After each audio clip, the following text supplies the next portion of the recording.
Vision Generative AI is beautiful. It was the first time I felt that AI is more than a collection of better statistical tools, but really got down to the building blocks of generating images and can now construct whatever scene we'd like. Check out my other video on Stable Diffusion, where I demonstrate visual latent space.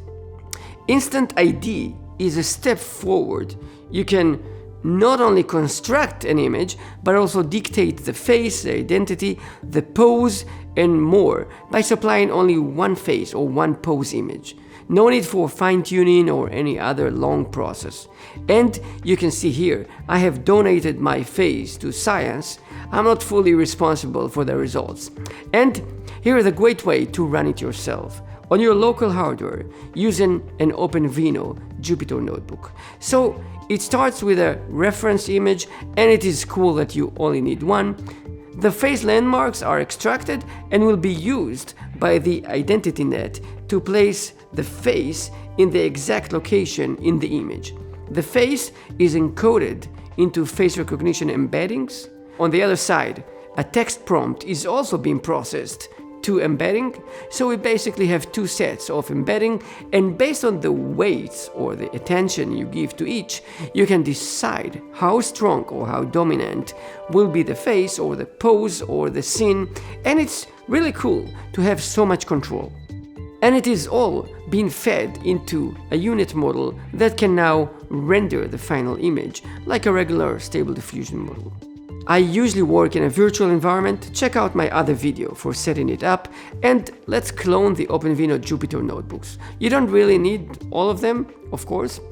Run Jupyter, and we are ready. Notebook number 286, InstantID. All the explanations are here, and we're good to go. Install the requirements, prepare the Face ID, get the models you need, ControlNet, UNet, and so on, prepare the pipeline, and run an interactive demo. Let's begin. Install all the packages required. Make sure you have the most updated versions. It can save you some headache. And this is the identity net. If it does not load, you'll need to download it yourself from that drive and place it in the right directory. And here is the cool thing. You can choose the execution device for each of the models. I'll just choose auto and let the runtime choose for me. So I'm taking only one reference face photo. That's all you need. It learns the KPS of the face. Now you can implant that face anywhere. Scary. I'm building an InstantID pipeline, and I can choose a different device for any of the models, for the text encoder, the ControlNet, the UNet. Now you can use that identity, that face, in a photo generated by your text prompt. Anime girl, for example, or a futuristic warrior, and so on.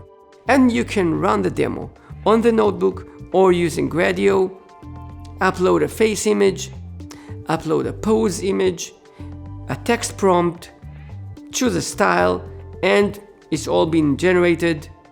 Pretty cool. InstantID Jupyter notebook using OpenVINO. Try it out.